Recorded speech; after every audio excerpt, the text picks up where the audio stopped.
Market structure, supply and demand और liquidity. अब चलिए देखते हैं उस फाउंडेशनल कॉन्सेप्ट्स को जिसके अराउंड ये पूरा सिस्टम बना हुआ है।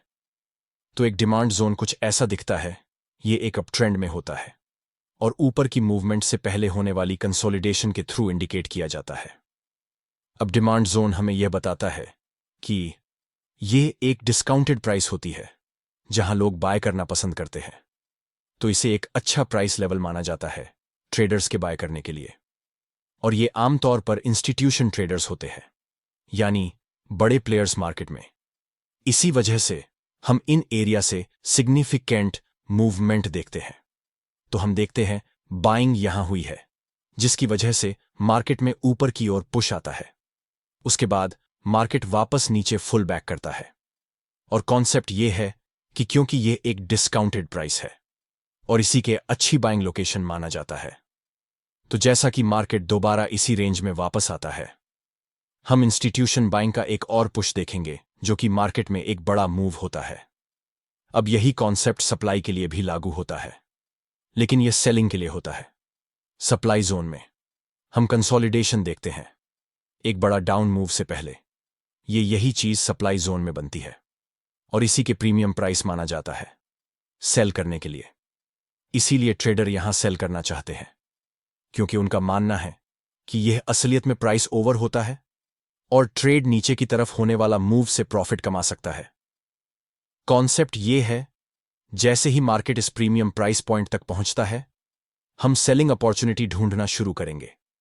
सप्लाई जोन तभी काम के होते हैं जब मार्केट एक डाउन ट्रेंड में हो, और डिमांड जोन तभी काम के होते हैं जब मार्केट अप ट्रेंड में हो।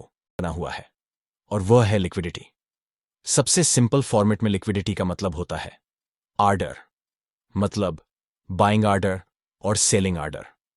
लिक्विडिटी के कॉन्सेप्ट के थ्रू ये आइडेंटिटी करना चाहते हैं जहां इंपॉर्टेंट लेवल्स पर बाइंग या सेलिंग हो रही है। और हम यह कैसे करेंगे? हम काफी बेसिक रिटेल ट्रेडिंग के कॉन्सेप्ट्स का यूज करेंगे, जैसे सपोर्ट और रेजिडेंस, जिसके थ्रू हम ये आइडेंटिटी करेंगे कि लिक्विडिटी कहां है और आर्डर कहां मौजूद है। अब इस एग्जाम्पल में देखिए, एक डाउन ट्रेडिंग मार्केट में यहां एक रेजिडेंट लेवल मौजूद है। बहुत सारे ट्रेड के लिए ये एक रेजिडेंस माना जाता है, और जैसे ही यह रेजिडेंसी रिसेट होता है, वह लोग सेल कर देते हैं, क्योंकि हमें पता है कि यहां पर काफी ज्यादा सेलर मौजूद है। तो हमें यह भी पता है कि बेसिक रिटेल एजुकेशन यहां सजेस्ट करता है कि स्टॉप लॉस कहां लगना चाहिए।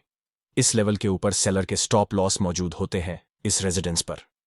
और इसके साथ साथ हमें यह भी पता है कि कुछ ब्रेकआउट ट्रेंड भी होते हैं, और जो मार्केट को इसी तरीके से ऊपर पुश करते हुए देखना चाहते हैं कि फिर वह रिसेट का इंतजार करते हैं और कंटिन्यूअस हायर की उम्मीद रखते हैं। तो सेलर का स्टॉप लॉस के अलावा हमें बाय स्टॉप ऑर्डर भी मिलते हैं जो इस नए वेव पकड़ने के लिए रेडी होते हैं जब मार्केट ब्रेकआउट करता है। लेकिन मार्केट तब मूव करता है जब बायर और सेलर के बीच बैटल होती है। जब सेलिंग बाइंग से ज्यादा होती है तो मार्केट नीचे गिरता है, और जब बाइंग सेलिंग से ज्यादा होती है मार्केट ऊपर चढ़ जाता है।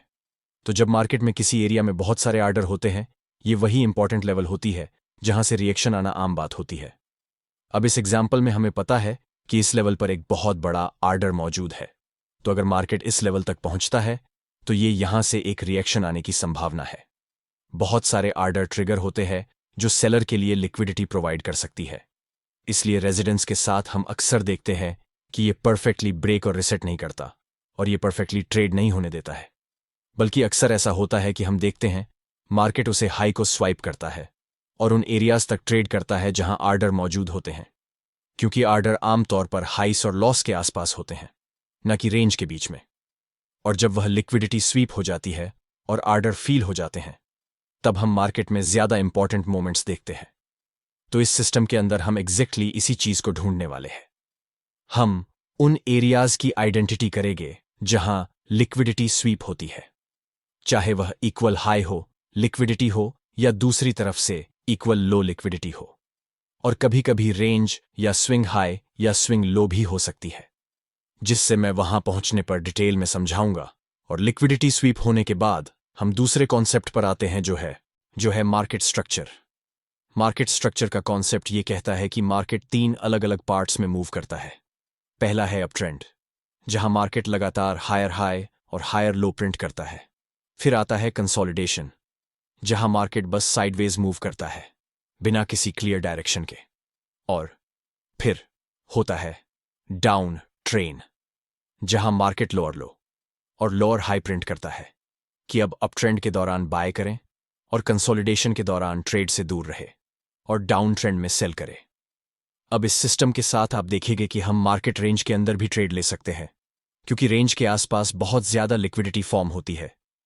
असल में यह उनमें से एक सबसे ऑप्शनल जगह होती है इस सिस्टम को ट्रेड करने के लिए, लेकिन हमें इस कॉन्सेप्ट्स को अच्छी तरह समझना होगा। अप ट्रेंड, डाउन ट्रेंड और ट्रेंड रिवर्सल के कॉन्सेप्ट्स को समझना जरूरी है, ताकि हम इस सिस्टम के थ्रू सही पोजीशन में एंट्री ले सके। अगर हम स्ट्रक्चर के साथ एंट्रीज कंफर्म नहीं करते तो हम काफी ज्यादा ट्रेड्स लॉस कर देते हैं।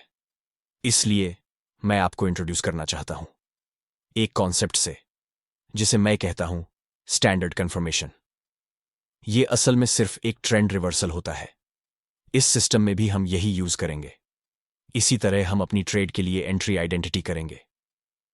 तो स्टैंडर्ड कंफर्मेशन में हम देखना है कि मार्केट या तो हायर हाइट और हायर लोवस से शिफ्ट करके लोअर लो और लोअर हाई की तरफ, जो हमें एक स्ट्रक्चर के ब्रेक दिखता है, और वही हमें अगले स्टेप तक ले जाता है। अब इसका मतलब यह होता है कि मार्केट का ट्रेंड बुलिश से बेरिश हो रहा है और मार्केट नए हाई बनाने फेल हो रहा है और उसकी जगह नए लॉस बनाना शुरू कर रहा है। तो इस कॉन्सेप्ट्स का मतलब यह है कि जब मार्केट दोबारा इस पॉइंट पर आए तो हम वहां से सेल करें।